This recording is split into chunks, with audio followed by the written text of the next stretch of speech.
Good afternoon, everyone. Thank you for coming. Marcos Luna, professor in geography and sustainability here at Salem State University. This is the final session of the Earth Days week here at Salem State University, so thank you for coming. Those of you who participated this week, we had some fantastic conversations and activities, and so this is a great one to kind of end the week on, talking about the relationship with community and community benefits in relation to some really amazing changes in our energy system that are happening right here in our backyard. So today's talk is about the community benefits agreement that was worked out between the community of Salem and a wind development project what is on a former coal-fired power plant site. So we have some great guests here to talk to you today about that project, the history of it, and what it means. And I'm hoping you have questions about that too, so we can have a bit of a conversation and learn about that. So to my left, on the far end, Bonnie Bain, Executive Director for Salem Alliance for the Environment, or SAVE. And SAVE is a sponsor of this session, is a sponsor of a variety of things, been a really great supporter for Salem State and also for the community of Salem. And next to her is Lucy Corchado, I can't talk today. Lucy Corchado, who is with staff on Center for Liberation and Center for Justice and Liberation. Center for Justice and Liberation. She wears many hats. She's also the president of the Punto Neighborhood Association here in Salem. She's also an embajadora for SAFE as well, and there's probably a long list of other things as well. We are hoping that we will have another guest with us from the Conservation Law Foundation, Angela Mile, who worked directly on helping SAFE and the Punto neighborhood and Salem as a city to arrange a community benefits agreement. So we're going to start off with a little bit of backstory, some context for what this was about, what the story was about, how it came to come to a unit, how we got to this conversation going, and how this project involved the community and what it meant for the community. And hopefully Angela will join us later to give us a little bit of legal perspective on what that was like as well. So Bonnie, if you could start us off by telling us what you encountered and how this project got going and how you came into it as SAFE.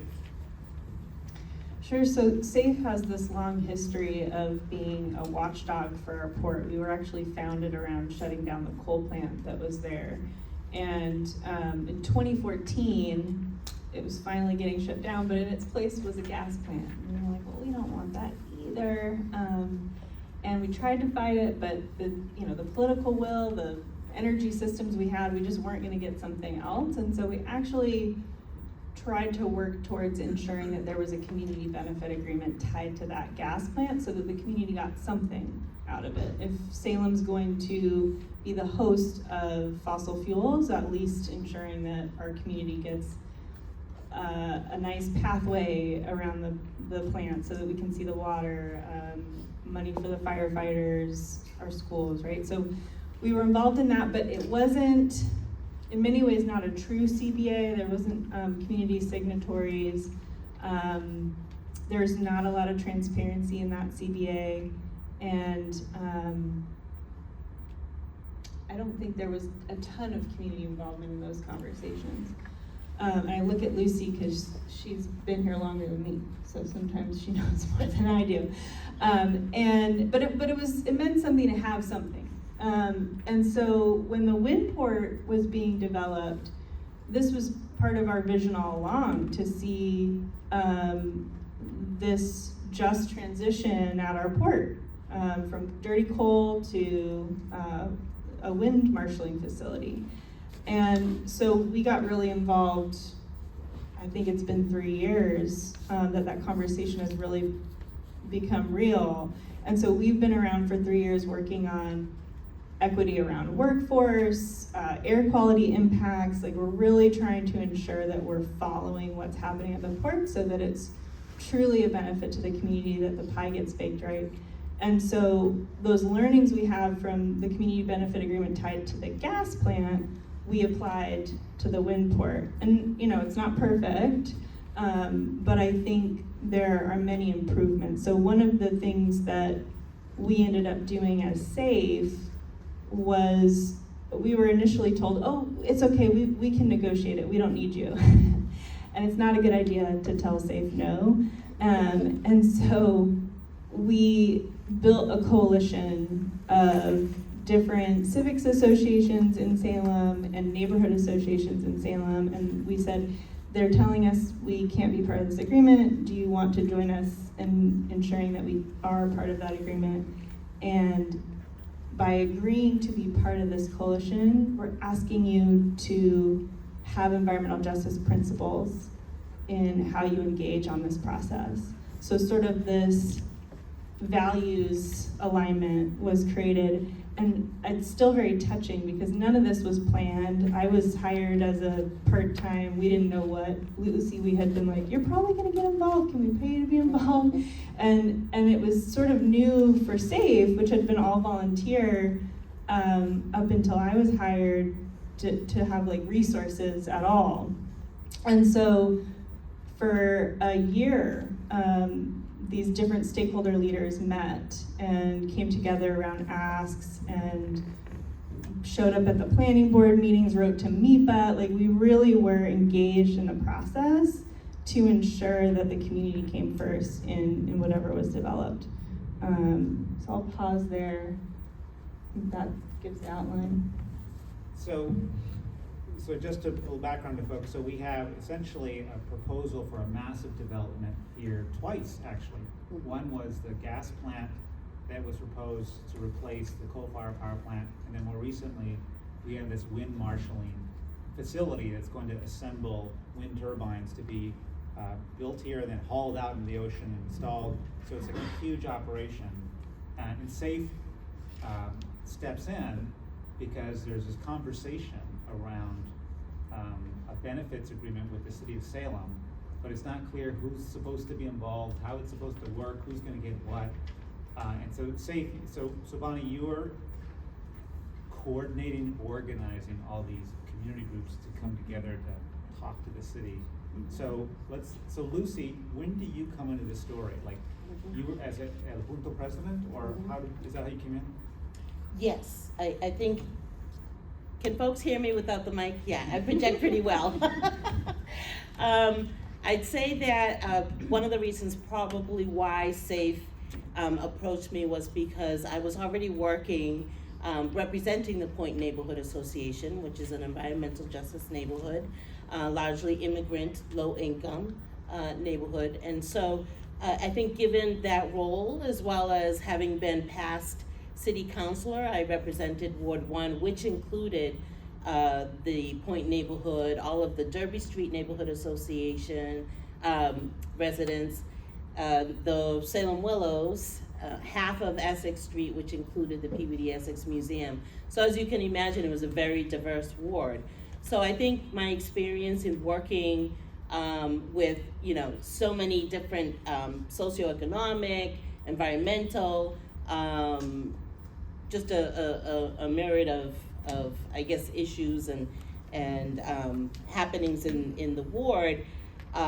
They approached me and asked if I would like to join them in kind of serving as ambassador, in getting the information out to our residents with regards to job force opportunities. And so it was tutored that this is gonna bring 150 to 200 potential jobs into the neighborhood. And there's that focus on equity and inclusion, and we need some help in getting the word out to folks. Would you be able to help us? So I am by no means an expert in any environmental issues other than what I see and feel and smell and hear, what could be impacting us. But having been, living close to a coal plant, I know that also there had been issues with high asthma rates in my neighborhood, in my community, which we attributed to what was happening just a few blocks away from us. And so I think it made sense for me to get involved to ensure that there was that voice of the residents in my neighborhood to be part of that negotiation. And I'm going to put that in quotes because, as Bonnie mentioned, a lot of the conversations had already taken place before I got involved. And we weren't quite sure exactly how we were going to impact the negotiation, but what we were sure was that a community benefits agreement needs to include the community. And so the areas that are or were going to be affected or impacted were going to be areas like the Derby Street neighborhood, the Willows, the Point neighborhood. And so it was important to make sure that those that was represented in the negotiation process. It wasn't easy. We had to, really be persistent and visible and vocal. And I think that's where the aligning of so many organizations that joined us in forming the Salem Offshore Wind Alliance definitely helped. It did kind of, I think, bring me into different areas in that it wasn't just focusing on getting the word out about job force development opportunities, but also meeting the labor unions, because what we saw was it was being touted as this is going to be labor-friendly work, which we were all supportive of, but we also saw that a lot of folks in my community weren't part of these unions. And so how can this be an equitable process? How can we now give folks an opportunity to maybe have apprenticeships in the unions to be able to continue, partaking in these type of jobs or in clean energy jobs in general. So it's been a learning experience for me, most definitely. Meeting so many different environmental organizations, working with SAFE, involving the labor unions, and then, I'm still waiting to disperse information about workforce. It's branched out to so many different other things, which has been great. I love the experience, but we're still waiting. This negotiation of almost $9 million coming from the developers, we want to make sure that some of that money is trickling into the neighborhoods that are going to be impacted. So Lucy, can you talk about workforce concerns, but what was your community in particular concerned about, or did they even know what questions to ask? Like when you started to talk about what do you want from this agreement, what were you looking for? Right, so nowadays folks are worried about how to pay rent, how to get food on the table, the education for their children, and when you talk about climate issues, they're like, that's, it's important for us, but I'm worried about where am I gonna get the next dollar. So when you talk about this developer bringing in potentially 200 jobs that would provide livable wages, people are, okay, that kind of perks up their interest and wanting to know a little bit more about this potential new career path, and one that would be sustainable, right? And so that's how I think my involvement, and then passing that information on, and then you kind of get that win-win, because you talk about job force opportunities, but then you're also talking about climate and environmental issues, and that you're opening up a new door for them as well. So it's interesting because I think a lot of us are exposed to these kinds of projects, like this wind project, is a massive investment in the future of energy, right? It's part of this longer vision of what the country could be doing, and the conversation is mostly around energy, climate change, like you said, environmental benefits. There is talk about jobs, but it's not always clear where that fits in. Right. So Bonnie, if you were coordinating all these different neighborhood groups and others who were interested, what were the range of issues that the community, who was the community, who was involved in this Offshore Wind Alliance? So the civics groups that were part of this group were the Latino Leadership Coalition, founded I think maybe 10 years ago, and really around ensuring language access in our schools has been a huge role that the LLC has played, and so language access is a huge piece of what they advocate for. And it's just critical to have them with us in this fight, and Lucy's a founding member, so all these hats she wears. Thank God for my big head. And then we had the League of Women Voters, which is, I think, over 100 years old as an organization, and we have a chapter in Salem, and they're really big on good governance, which was great to leverage, because being told no and like being able to look at the details and sort of like call things out. You could send somebody to go look at the notes of a meeting. It was that kind of group that really enjoys that work.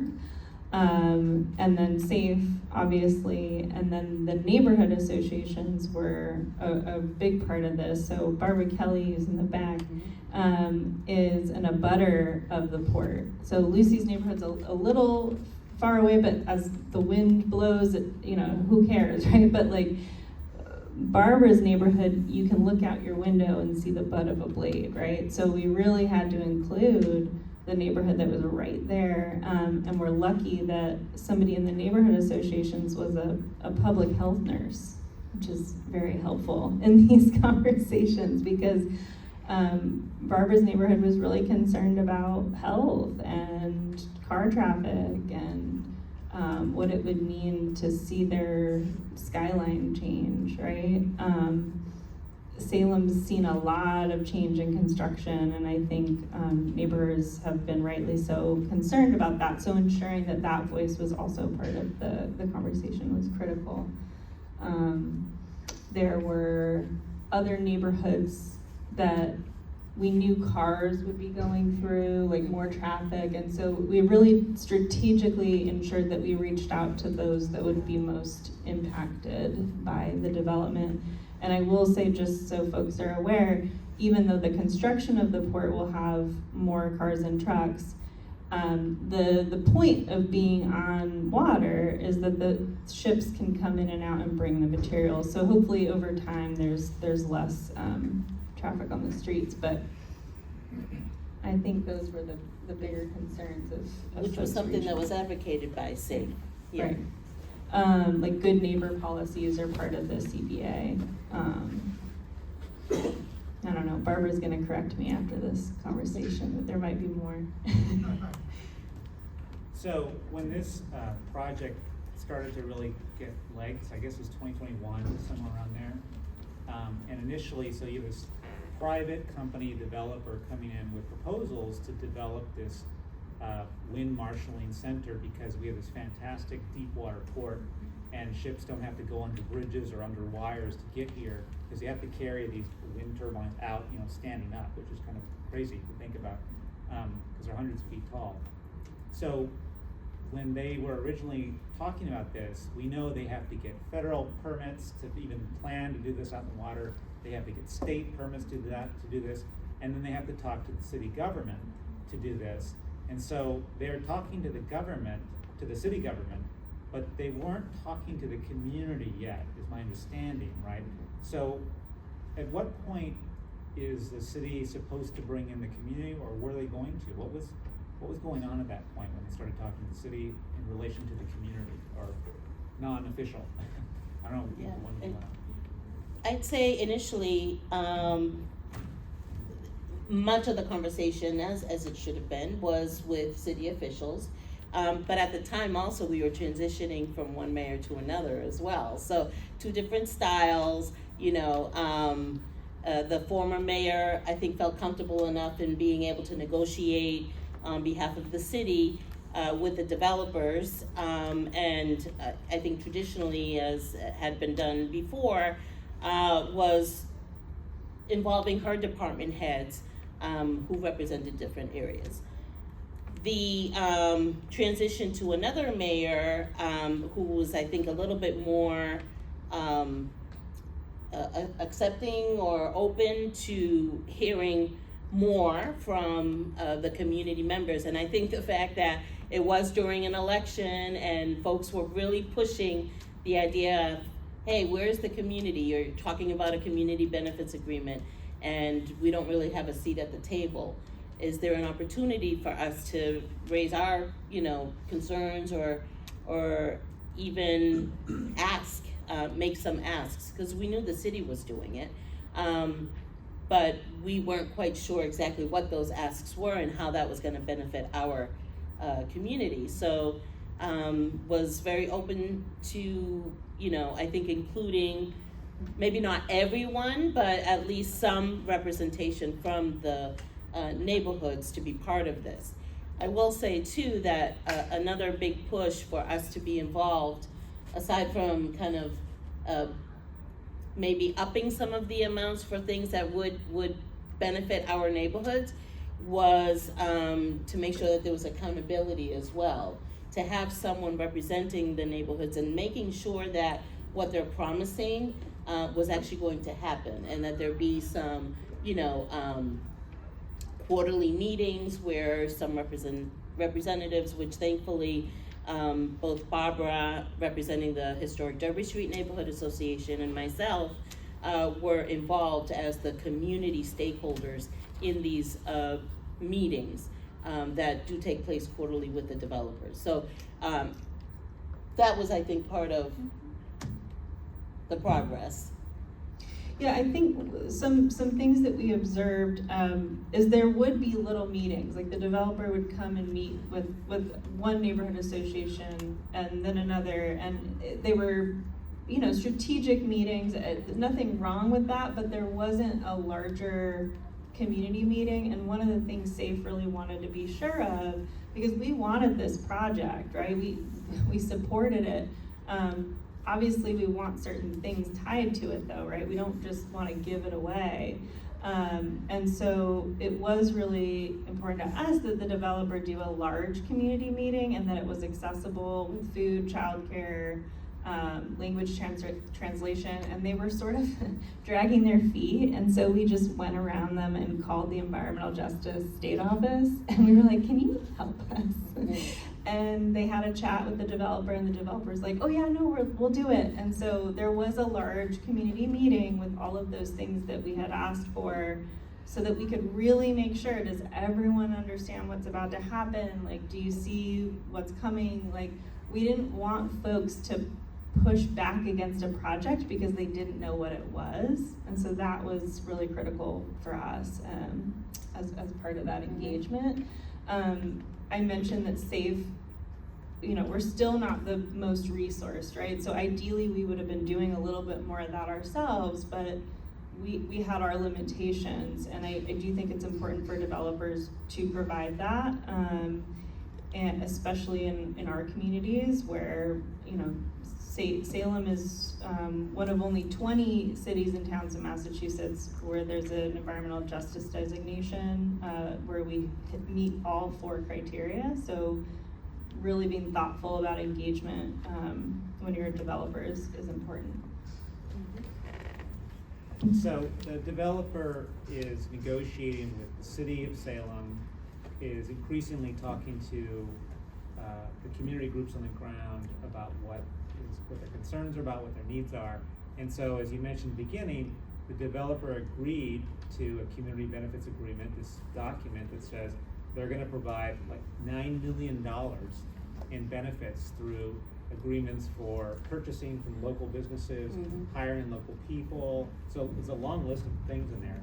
So, and Bonnie, you just said you weren't opposed to the project. And normally community benefits agreements, for those who don't know, are things that communities who are opposed to something go for, because it's a way of saying, well, we'll let you in, but you gotta pay up, right? So why do this? I mean, you kind of mentioned it, but why would Crowley, which is a developer, why would they agree to give you $9 million to give to the city? Like, were they forced to? Was there some kind of leverage? Like, why do this? I think also part of the CBA process, if you receive any state or federal funding, you have to include that community input piece into, if you receive the funding. And the CBAs do focus on the, diversity, equity, and inclusion aspect. So while they were meeting, they did come to a couple of the Point Neighborhood Association meetings.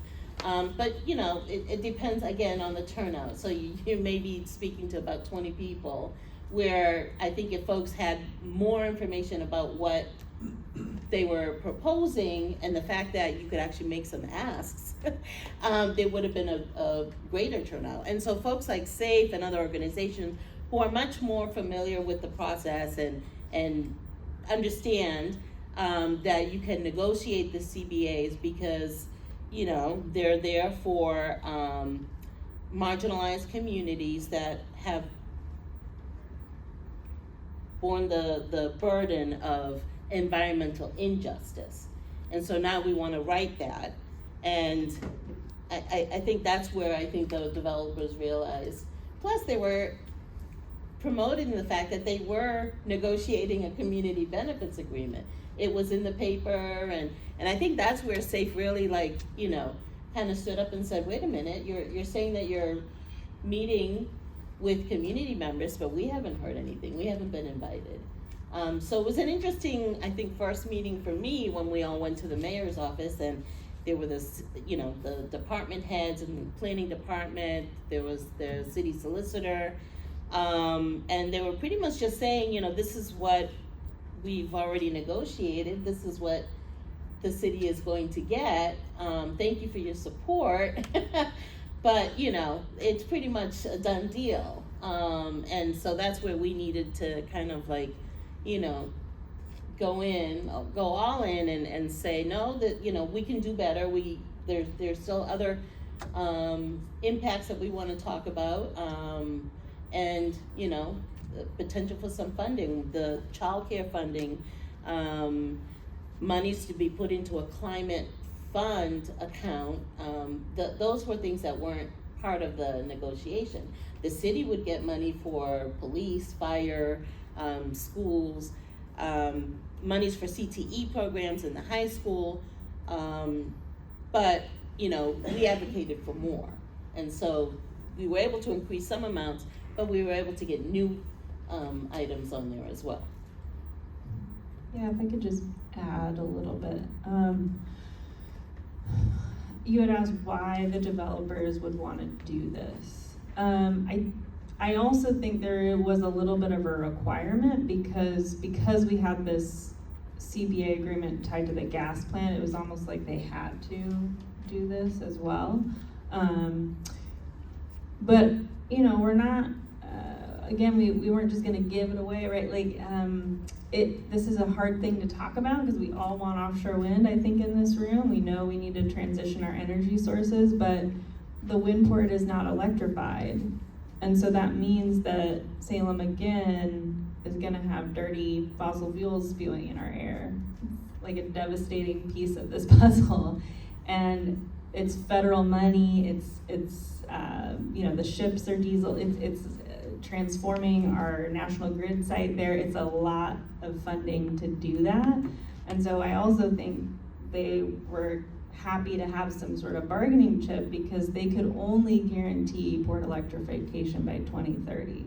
And that's a little outside of, as far as I understand, the city's hands, the developers' hands, the state's hands. It's more of a federal big funding thing. So that, I mean, we were like, let's shut it down if it can't be electrified, but then we're also realistic and we're like, it seems like that's not possible, right? So there was some resistance, right? I think what's unique about Salem, you hear about these other communities and the wind projects happening there, or, you know, the transformer station, what have you, and a lot of communities are like, we don't want it at all.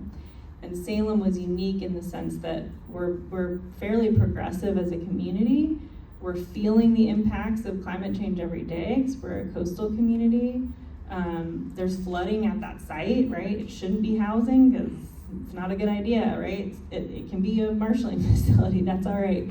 But I think we were just so open to it because we have this narrative of coal plant to wind port, and because we're feeling the impacts and because we're a progressive city. So it's not typical, to Dr. Luna's point, that communities are open-armed with large development.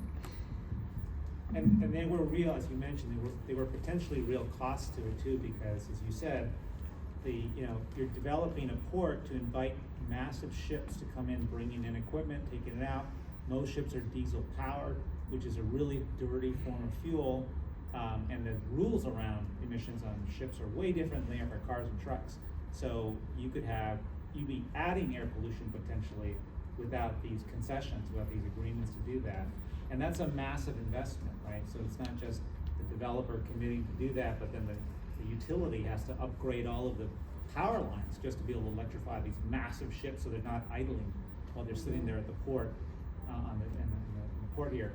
So you mentioned the city has, they have their solicitor or their lawyer who is negotiating on behalf of the city, and you all had to also get legal representation, right? So this is where the Conservation Law Foundation came in.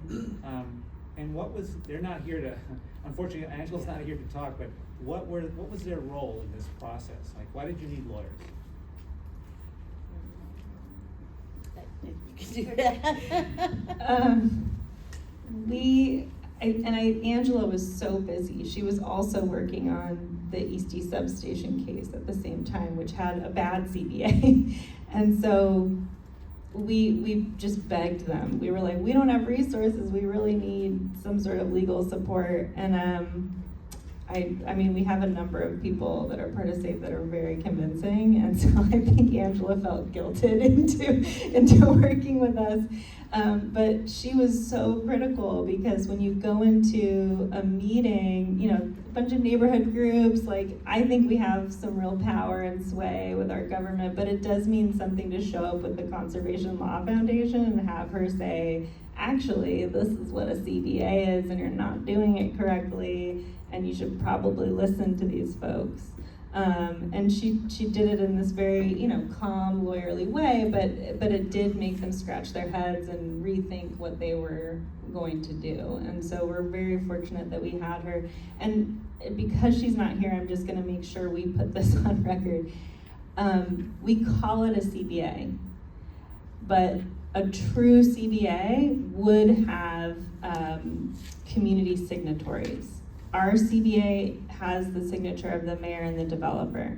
So part of the challenge in Massachusetts is that we don't actually have like policy guardrails of how to do a CBA. And the interesting thing that happened after this is Angela at Conservation Law Foundation and other folks in the environmental justice communities that were experiencing this, as well as our representatives, Senator Cruz and, or not Senator Cruz, not Senator Cruz, Representative Cruz and Senator Lovely, we went to them after this negotiation. We were like, this was not great. I mean, we love each other now. Like, it was so nice that we met for a whole year together, and now have these shared principles, but what could have been done differently? And I think that was the energy siting reform bill, that sort of enshrines into law that communities get more of a voice in these processes. We also had the pro bono assistance. I'm not sure of their names, from New York. We also begged a school that had like a clinic to support Angela, so it wasn't just her. So we had a professor lawyer as well. So we have this legal agreement between the developer signed by the city, but now formally integrates the community's asks, as we say, that were hammered out between the participation, the help lawyers, legal representation. And so now the developer's legally on the hook, so to speak, to provide these benefits. How do you, and Lucy, you mentioned this partly, how do you hold them accountable that this stuff actually happens? And also in light of how things have changed, right? Right. So can you describe to us, like, how is that accountability happening? So we advocated for a group to meet periodically to form this kind of accountability group, because what I think was learned from the previous CBA when the gas plant came to the neighborhood was that there was a CBA that was negotiated, but there wasn't really anyone monitoring what was promised at the time. And so, as you know, transitions happen also in City Hall. I don't know that was a priority. And so that was a learning, I think, curve for us to ensure that, okay, now that we do have this agreement, and while we are not signatories to it, but we did have input, we'd like to see some type of, a stakeholders group to meet with the developers periodically and the city and just go over what was promised. So some were one-time payments, and then other payments are to happen through the, lifetime of the agreement, which is, I think, is 20 years, 25 years, that they will be, donating some funds to different areas. And so we've had a few meetings, Barbara and myself, representing the community, which was another, kind of battle, because they wanted to put 2 to 3 city officials on the stakeholders group, plus a representative from the developer, and 1 community member. And so we said, no, that's not gonna fly. We wanted more than 2, but we were able to at least get 2, so that we have a total of 7 people, and 1 from the high school, because again, we had advocated for some funding for CTE programs and scholarships, and not only for high school aged youth, but also for non-traditional age students and adults, to be able to take some of that training. So they're meeting, you met Quarterly. Quarterly. We meet quarterly. The annual report is due in June, and that's something that we will be reviewing as well. And then that will be posted. Everything has been posted, not only on the developer's website, but on the City of Salem's website as well, to show kind of the progress. And so this is kind of speculative, and it's really early days, Mhm. but how does the change in the federal environment and attitude in particular toward offshore wind, the hostility for it, to your understanding at the moment, has this changed your relationship with this process, with the agreement? Thankfully, not yet. It's something that we've asked also, in terms of, is this going forward, because it's still a few years away. The funding is in place, and so at the moment, everything is on target. That's what we've been told, but every day is a new day. So I want to open it up to the audience too, to ask questions about the process, what's going on. But before we do that, so what are lessons learned from this process? That if you were talking to another community who is, looking at a project of this magnitude, and hopefully we will see more, right? This energy transition happening. What would you advise them? So I was an accidental organizer. I wasn't trained in that, and Lucy had to mentor me a lot. She's not gonna admit it, but I called her every other day because she comes from organizing and knew what to do. And I would say that there were guidebooks that we used that were very helpful, and all of them were like, you need to door knock, you need to survey residents, and we just didn't know we were gonna be doing this to begin with, and so our timeline was quite short. And so I wish, and the perfectionist in me wishes, that we had done a lot more direct community engagement. We certainly at SAFE do a lot of, webinars, outreach around opportunities like KidWind, which you see at the back, but going door to door and like having community meetings where there's surveys is not something we've done yet. And so I would say that's a critical piece of this, so that it's true community engagement, right? Like Salem, I would argue this process, we did what we could in the timeline we had and with what was available, and it was a very grass tops project. And I think that's okay. That's just where Salem's at right now, but ideally, when the next large development comes to Salem, we approach it with a very grassroots approach. Lucy's neighborhood is going to see a large development maybe in the next couple years, and this is a lot of new housing, hotel, And it's right on the water on one side where there's already flooding, and on the other side, the median income is 30K. So what does it mean when we put a large development in that community, and what can we learn from what we did with the wind port and apply it to our environmental justice neighborhood? I would echo the same. Get in as early as you can to have more of an impact. But it's never too late either, as we shown. And as Bonnie had mentioned, I think this opened up the possibilities of negotiating CBAs for other developments. So we do have a huge development that is proposed for the Point neighborhood, of over 1,000 new units, and a hotel. And so for those who may or may not be familiar with the Point, it's already a very densely populated small neighborhood. And so now you're gonna add over 1,200, I think it's over 1,200 units plus a hotel. Just the traffic, the noise, there's issues with trash, and is it really gonna be affordable housing? If it's all market rate housing, that's gonna be gentrification in one project. And so that's something that obviously we're keeping our eyes on, and learning the CBA kind of negotiations with Crowley, with the wind developer, is gonna be applied much more aggressively here probably. All right, so we'd like to open it up to the audience. If you have questions, clarification questions, or you're curious about this, and we've talked about a lot of different elements of this in terms of the development, in terms of the project, in terms of community relationships. Questions? I do have a question right now, just about kind of the current state of energy.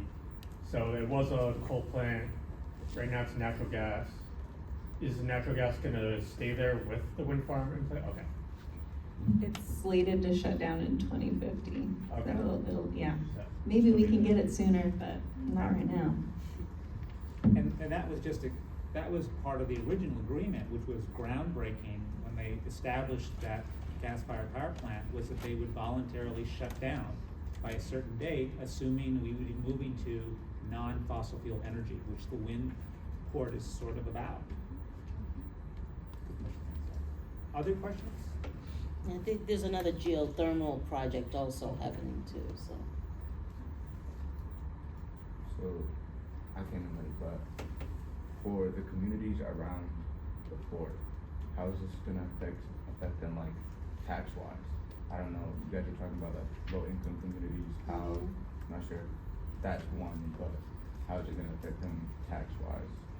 Do you guys know any of that or anything? Well, it's going to generate a huge tax base for the city anyway, the developers, so they were able to, they're gonna be paying over 50 million, I believe, in taxes, but it was a 42% cut, because they had a tax increment financing agreement with the city first, which we weren't a part of, so they got a break to be able to bring in the development, so they could have paid more, over 100 million, they're gonna get that break, and that's why the need to advocate for, okay, so what else can we get in place of, so we have the jobs, right, coming in, we have some monies coming into the schools, we were able to ask for assistance in, what I wanted was more monies towards assistance in helping pay utility bills, so you have, low income families who are struggling to pay already their energy bills, and we have a wind farm, or we will have, but it's not like it's cutting our electric bills down, right? And that's going out to other areas, but we're hosting the marshalling port. So can you give us some money to put into a fund where folks who are struggling might be able to access some assistance? That was something that we asked for as well. We got a little bit, but we'll see what happens if we can continue advocating for that. I'd say, just to piggyback on that, one of the things we're hoping to do is, hopefully, there'll be so right now it's just the developer developing the project. But then there will be a tenant, and there could be an agreement with that tenant, and if that's an energy producing tenant, there's much more of an argument, more of a case to be made of like, can you contribute to this community's energy burdens? So hopefully, again, taking these lessons learned, we can apply it. And then Lucy and I have been studying what's possible around community-owned energy, and is there an ask we can make there, right? Any questions? Will any businesses or residents displaced by the development? They're gonna stay on the line. Will anyone be displaced, businesses or people? Will anyone be displaced by the business coming in? Yeah. For the offshore wind project? Yes. I don't think so. If anything, you know, we're pushing for them to look at the local supply chain to be able to, you know, give them business too. So like even restaurants, if they're doing any type of catering or things like that, go to our local restaurants. Paint groups, landscapers, things like that, paint companies. We're pushing for the local supply chain to definitely be part of that, as well as the local hires for jobs. We have Mass Hire in the house, and they're working on a clean jobs program, right? And they've had 2 graduating cohorts. No, one is about to graduate, and they have a very strategic way of reaching into the community. So I do see a lot of folks rowing in the same direction to try to mitigate that, but I don't think that's a guarantee with any large development, right? So that's why we're so intent on making sure we're protective of our residents and our businesses. The displacement can happen with the other project.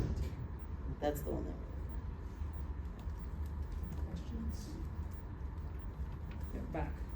How did you manage the tough conversations around people that you mentioned that were like electrification or nothing? Like, how did you manage those tough conversations to get the project to continue moving forward when there were some people that were like, oh no, it has to look a certain way or nothing?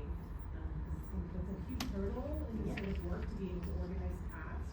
I'm curious how you all were able to do that and maintain the trust and motivation to keep it going. I think what helped too is the state is moving forward and trying to advance, you know, these renewable and clean energy initiatives. And so we have that support in trying to push, you know, their conscience to try to do things earlier. And it seems like even though the 2030 date was given, and they heard pushback from us, you could do something sooner, look at other areas, they've been able to do it, how come Europe can do it and we can't, you know, so there's something to continue pushing them on. But, you know, legally, the 2030 date is what they're aiming for. Coalition building is so messy, right? And so we definitely had a contingent within our little coalition that was like, we just need to forget everything else. We're just gonna push for port electrification. And we were like, no, that's not a good idea, because we did our own research and we were technical about what we were doing. You know, we called National Grid ourselves, and it was just like, this is not looking like the thing we should hang our hat on. And so, you know, coming back to these principles we agreed on from the start was so key to be like, okay, we can't win that. I'm so sorry, I wish we could win that.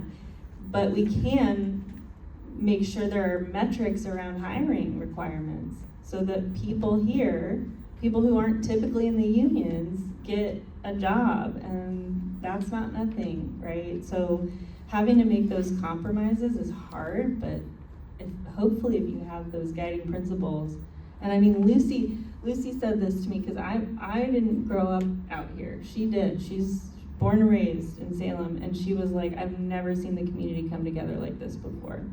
And so if at the end of the day you're coming together at all, I think that's the win.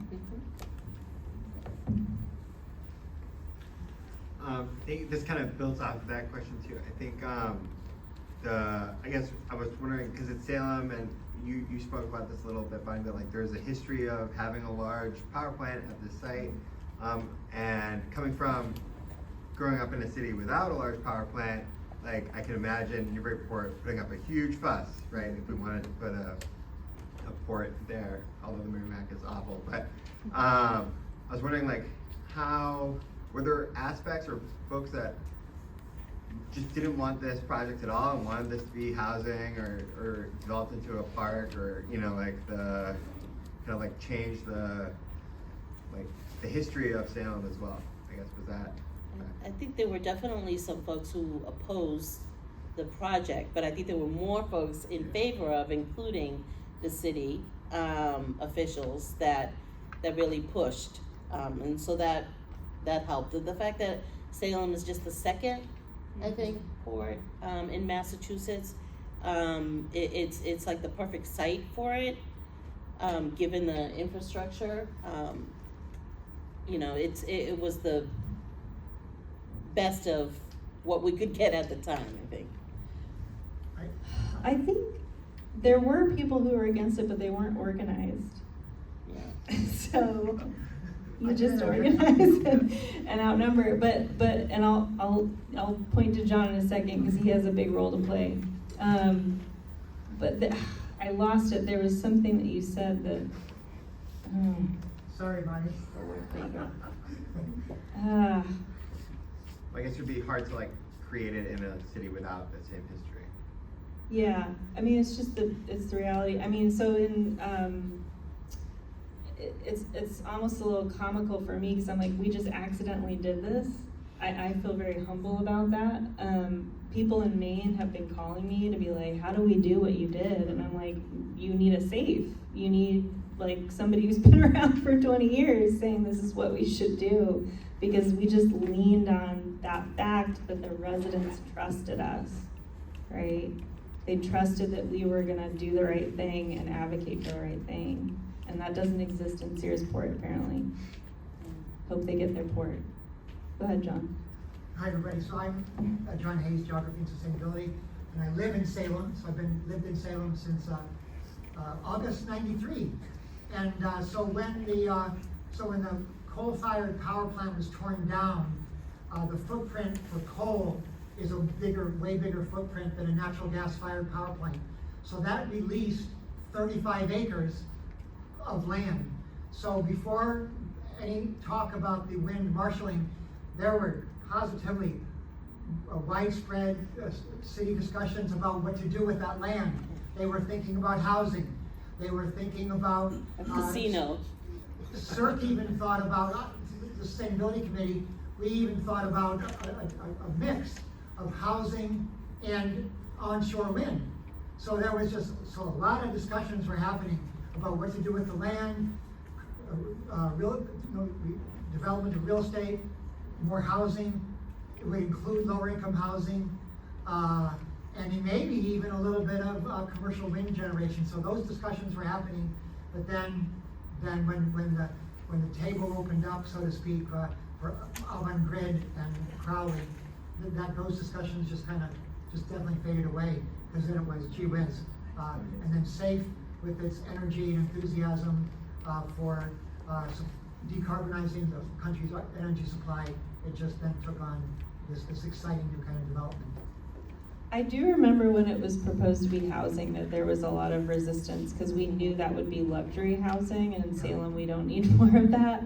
And so that was also a unifier, right? Right. When it's like, well, we don't want that, then here's the alternative. Yeah, there's a story of our founder calling then Mayor Kim Driscoll and telling her that she would make sure that never happened, and here we are. Other questions? What's going to be done to prevent from, or to safeguard from flooding in the long term? Where's Betsy? Yeah. We have a board chair who's a water planner and has those same concerns. Yeah, I think the planning board did a lot to try to mitigate that, and I don't know, I'm looking at her, I don't know. What was the, can you repeat the question? Concerns about flooding. Yes, yes is the answer to that question. Actually, there's a couple of other comments, really quick comments that I could add to the lessons learned. One, for me coming into this, and I didn't have any of the experience that either Bonnie or Lucy have, was it was very clear to me there's a very big distinction between municipal interests and community interests when you're talking about negotiating this process. And the city was very good about protecting their municipal interests. And I think what our coalition was able to do was to really make it clear to them the distinction between you may be an elected official, but our community has a different concern than your fire department or your police department. We have an environmental justice community right here that needs something to be done. So to me, that was a huge learning process for us and the city. Secondarily, to your question, Marcus, about the permit process, that was a lever, that was part of the leverage also that we had. And to Bonnie and Lucy and Barbara's credit, we were consistently at meetings, we were at all of the public, we're not going away. Every time Carly looked up, we were there. Every time the city planner looked up, we were there. We made public comment on the MIPA documents. We were, so we had legally had a lever because they have to respond to those public comments. So there are ways to be able to, for us to do that. But specifically to your comment, for instance, the flooding issue was very much part and parcel of what we were concerned about. And just as an example, during the planning process, Crowley had developed a flood resilience plan, a component of what they had to do. And their flood resilience plan includes raising their site by 3 feet, which makes them more resilient to coastal flooding, right? It also makes the historic neighborhood, Derby Street behind them, more vulnerable to street flooding, to flash flooding, infrastructure-related costs from short-duration, high-intensity storms, which is what climate change is bringing to us now, right? So now they're raising their site 3 feet. Everything that used to run off across their property into the ocean is now captured in the street, has to go into the pipes, so you have surcharge. So flooding, to me, was an issue that the city was not addressing. And quite honestly, I don't think they've addressed it yet. Barbara lives in that neighborhood. We had questions about baseline planning. What are you doing to ensure that people's, historic basements that never used to flood don't suddenly start flooding? So I think the issues that you're raising are really significant, and I think the accountability that Lucy was talking about in monitoring what were the baseline conditions, what are the post-operational conditions, and how do you make good on anything that happens that was unintentional or unexpected? Thank you. Other questions?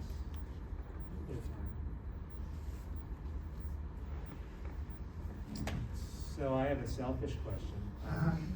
So we have a lot of students and others here at Salem State who want to be involved in this kind of stuff, want to be a part of it. And so I'm wondering, from your perspective, what kinds of expertise or resources did you need, that you wish you had available, so you could have called on it or did call on it? And then also, what are the opportunities going forward for people who want to get involved? Like, where could they, get involved here? Where could they learn more or, be helpful? I have no expertise. I know Bonnie is very, very generous. I'm just persistent and maybe aggressive sometimes. So if there's something that I see could be somewhat of social injustice, I'll be there. And I will lend my voice and my time, my commitment to make sure that social injustice doesn't happen. I thankfully have the experience of working with our city officials for many years, having been part of also the system, right, as a city councilor. So that helps me in understanding some of the red tape and bureaucracy that sometimes also can be a barrier. But I would say, as long as, it's easy to get involved in your city or town. Look up the website and see when upcoming meetings are happening. Those are all public. Anything that might be of interest to you, but you'll see things that could happen maybe even in your neighborhood that you wouldn't have known otherwise had you not looked it up on the website. Organize in that way, like start seeing what's happening in your neighborhood and then inviting your neighbors and friends to be part of that, because developers will come and go. They'll make their money, they'll do what they want to do, but who's suffering the impacts? It's going to be you, right? You're the ones that are left to then bear the brunt of whatever happens. And so all the more reason to get involved as early as you can. Learn the information. Just go on the website and find out when there's upcoming meetings in planning, in the mayor's page, or the town manager's page, what they're saying is upcoming. I'll give you an example too. In Chelsea, they built some affordable housing units, and we're all in favor of that, but they took away the parking. And so there's not enough parking for the tenants. And so now the tenants who have to work don't have anywhere to park. And they're assuming that because it's an affordable unit, you don't have a car. Well, in some cases that may be true, but one unit may not have a car, but the other unit with the 2-bedroom may have 3 cars, the husband, the wife, and the child. And so you have to make sure that there's some parking for your tenants too, because now you're creating another issue. And that's something that Salem is now looking into, maybe changing the parking requirements. Right now, Salem requires 1.5 spaces for each unit created. And they're saying maybe not 1.5 is needed for each unit. And we've done studies and we've done counts, and then they came to report to our neighborhood that they did a study, and at night they saw that the garage was empty. And I said, well, do you know that a lot of folks work night shifts? Maybe that's why there wasn't cars in there. And then we're like, oh, good point. So that you have to get involved as early as you can. Just look up whether there are meetings and be persistent. And trust me, you may think that, oh, what am I gonna do? One person. But once you learn and then you can share the information with others, that's how you build that momentum. And people, not until something is directly affecting you, your pocket, is when folks will like, okay, I'm gonna get out of my comfort zone and I'm gonna fight for this. There are others that feel the same way. So that's my suggestion. Lucy does this all the time. She is somebody with maybe the most social capital in Salem. There's a mural with her face on it. Community knowledge is expertise.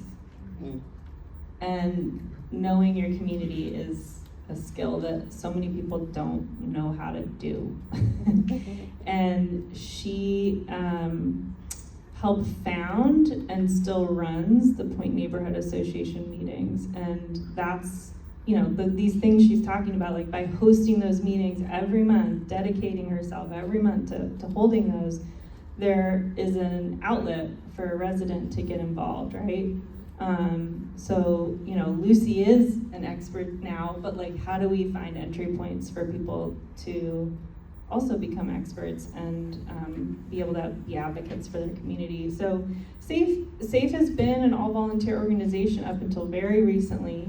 The folks who ended up getting sucked into the CBA process are now on our board. And so we've been going through our own transition, but the idea is that we would be a convener and stakeholder leader where folks could get more involved and engaged, right? So we are going to be hosting community meetings and having member meetings and providing trainings, like really getting the community more broadly involved. Because I think over time we sort of became more insular, but like this is for everyone, right? So like the high school kids are redeveloping our website. I have a Salem State intern who's wonderful, is Brielle here, and I'm hiring one for the summer, so that's another way to get involved. We're doing a lot around language access and really trying to push the needle there. John Hayes runs the Sustainability, Energy, and Resiliency Committee. So if you're a Salem resident and want to get involved, that's a really good way. But there's tons of city council meetings and all kinds of committees that you can join. And I heard it on Wednesday that we really need young people and your energy on these committees because they're actually really interesting. I know they might sound like, ugh, a Thursday night, is that how I want to spend my time? But you kind of feel like you're on an episode of Parks and Rec. We're really entertaining as a city. And it's true. There's a lot of characters. My first council meeting was full of folks who identified as wizards and witches. And so they were all with their capes and dressed up. And I walked into the council chambers, I'm like, I'm being punked, right? But it was an actual council meeting, and they were fighting for,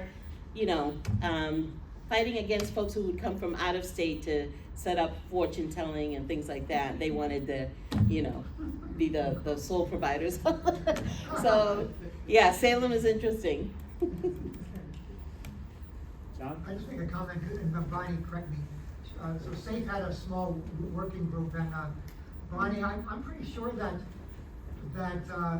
Crowley really had paid little attention to port electrification before SAFE, in the working group for SAFE, research working group, and so they took that kind of activism and then research by community members and SAFE members to then just to bring it and put it on the table for Crowley, and I don't know if for the audience, you can imagine these are going to be big ships coming in. They burn a fossil fuel, like Marco said. The fuel for ships is one of the dirtiest fossil fuels that you can have. And so if they were having to idle, they could be idling near Pickering Wharf or a little bit closer to them, and they would be burning the fossil fuel. So port electrification is bringing cleaner electricity and having big plug-ins. The working group that we had was it a Tufts University professor who joined us? Mm-hmm. And he gave us he informed us that there's this really frustrating impediment to port electrification in that ships can come in from their origin of sail can be from different countries. So then they all have kind of different ways to generate electricity on their ship. And so then to connect to Salem's port electrification requires would in some ports requires a specific kind of plug, a plugged connection. And you had to have it. And so the Tufts University professor reminded us that we needed to make sure Crowley knew that this is a hurdle, and we've got to have there be coordination between the likely ships to come into Salem and then electrifying and connecting to a port. And that took research, and that took SAFE, and SAFE organized the researchers to bring that to the table. Well, we're getting near time, so I want to thank everyone for coming to attend the session and participating with us. And I want to thank our panelists, Bonnie and Lucy, for sharing their wisdom and knowledge.